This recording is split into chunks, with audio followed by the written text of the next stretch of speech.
Hello दोस्तों, welcome to daily one question practice series for CSIR NET life science 2023। चलिए video शुरू करते हैं और देखते हैं आज की इस वीडियो में हम कौन से क्वेश्चन को प्रैक्टिस करने वाले हैं। तो देखिएगा, आज की इस वीडियो में जो क्वेश्चन हमारे सामने है वो है यूनिट नंबर 6 यानी प्लांट फिजियोलॉजी से। तो प्लांट फिजियोलॉजी का जो टॉपिक है दैट इज फोटोमॉर्फोजेनेसिस, जो कि one of the most important topic है। वहां से क्वेश्चन आया हुआ है, उसमें भी जो फाइटोक्रोम है वहां से क्वेश्चन है और कहा है young seedling of Arabidopsis plant are expose to the following light condition. एक अराबिडोप्सिस का सीडलिंग लिया है और इनको इस कंडीशन में रखा गया है और फिर आपसे पूछा है which of the above conditions will lead to the photomorphogenesis. तो इन सभी कंडीशन में से कौन कौन सी ऐसी है जो कि फोटोमॉर्फोजेनेसिस कर देगी। ठीक है, तो क्वेश्चन हमने रीड कर लिया है। अब हम जानेंगे कि फोटोमॉर्फोजेनेसिस क्या होता है और फाइटोक्रोम इसमें कैसे हेल्प करता है। ठीक है, तो चलिए सबसे पहले बात करते हैं। फोटोमॉर्फोजेनेसिस का मतलब है फोटो प्लस मॉर्फोजेनेसिस।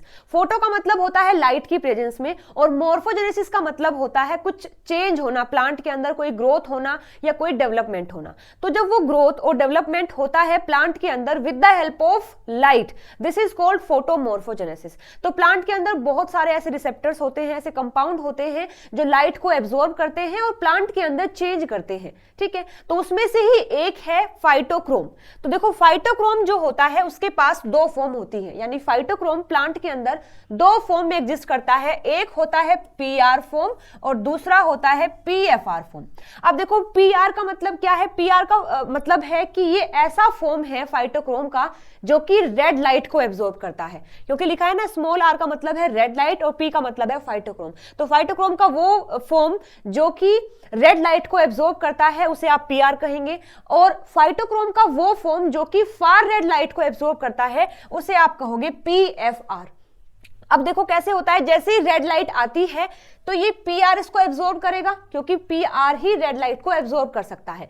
लेकिन जैसे ही वो रेड लाइट को एब्जॉर्ब कर लेता है फिर वो पीआर नहीं रहेगा, वो कन्वर्ट हो जाता है पीएफआर में। ऐसे ही सेम यहां पर होता है कि जब फार रेड लाइट आती है तो ये जो पीएफआर है उसको एब्जॉर्ब कर लेगा, लेकिन फिर ये पीएफआर नहीं रहेगा। जैसे ही फार रेड लाइट को एब्जॉर्ब करता है ये कन्वर्ट हो जाता है पीआर फॉर्म में। अब बात आपको जो यहां पर याद रखनी है वो ये है कि पीआर और पीएफआर इन दोनों फॉर्म में से जो एक्टिव फॉर्म है जो कि फोटोमॉर्फोजेनेसिस करता है वो है पीएफआर फॉर्म। तो पीएफआर फॉर्म क्या है? एक्टिव फॉर्म है जो कि आगे जाकर क्या करेगा? फोटोमॉर्फोजेनेसिस करेगा। और पीआर जो होता है वो इनएक्टिव फॉर्म है, वो फोटोमॉर्फोजेनेसिस नहीं करेगा। ठीक है, अब यहां पर ये जो पीएफआर होता है, अब हमने दो बात जान ली है कि रेड लाइट जरूरी है जर्मिनेशन के लिए या फिर फोटोमॉर्फोजेनेसिस के लिए, और पीएफआर का होना जरूरी है। ठीक है, जैसे रेड लाइट आएगी ये पीएफआर में कन्वर्ट हो जाएगा। अब यहां पर इसका इस चीज से भी कनेक्शन है कि डे टाइम में रेड लाइट ज्यादा होती है तो डे टाइम में हमें पीएफआर मिलता है और फिर फोटोमॉर्फोजेनेसिस होता है।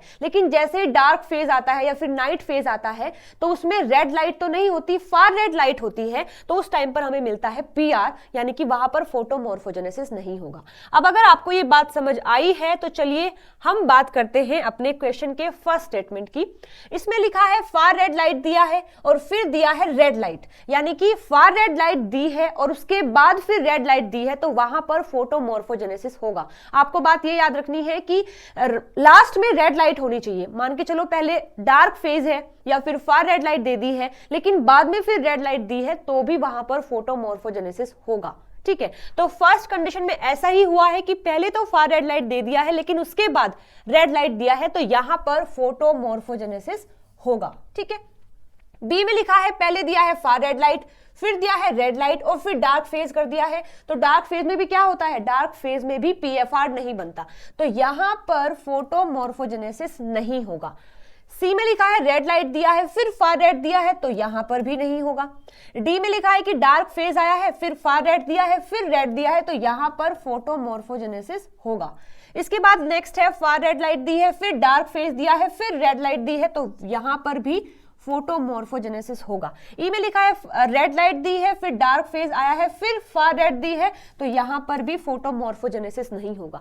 तो किस किस में हुआ है? दैट इज ए और डी और ई, ए डी ई। यस, जो फोर्थ ऑप्शन है A D E will be the right answer for this question.